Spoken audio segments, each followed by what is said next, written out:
আসসালামু আলাইকুম। Hello guys, আজ আমি একটু ভিন্নভাবে শাক রান্না করব, সেই রেসিপিটা দেখাতে চলে আসলাম। আশা করি আপনাদের ভালো লাগবে। এখানে আমি দিয়েছি 1 কাপ পানি। পানিটা গরম হয়ে এসেছে মতন দিয়ে দিচ্ছি অল্প পরিমাণ তেল। এখানে তেল কম হলেও চলে।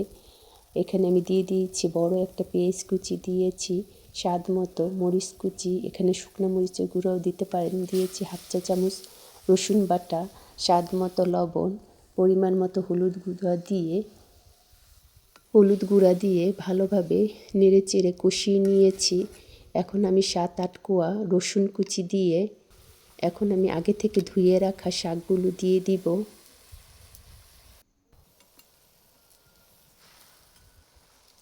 কিছুক্ষণ ঢাকনা দিয়ে রেখেছি। এখন শাকগুলোকে ভালোভাবে নেড়ে চেড়ে কষিয়ে নিব।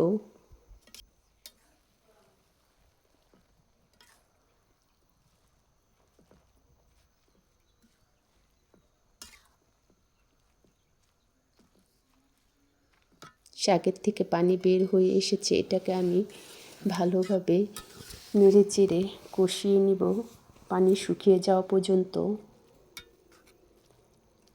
লাল শাক দিয়ে আপনি যে কোনো ছোটো মাছ দিয়ে রান্না করে দেখতে পারেন, খেতে কিন্তু দারুণ লাগে।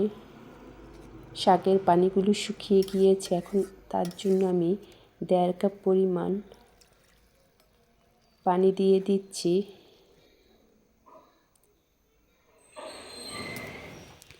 পানিটা ফুটে উঠেছে, এখন আমি আগে থেকে ভেজে রাখা পুঁটি মাছগুলো দিয়ে নেড়ে চেড়ে 5-6 মিনিট রান্না করে নিব।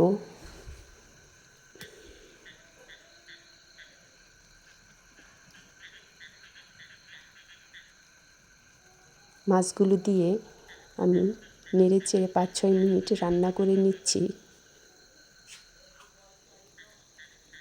এভাবে আপনারা রান্না করে বাড়িতে খেতে পারেন। আশা করি আপনাদেরও ভালো লাগবে। ভালো লাগলে আমার পাশে থাকবেন, লাইক কমেন্ট করবেন, শেয়ার করবেন। আজ এই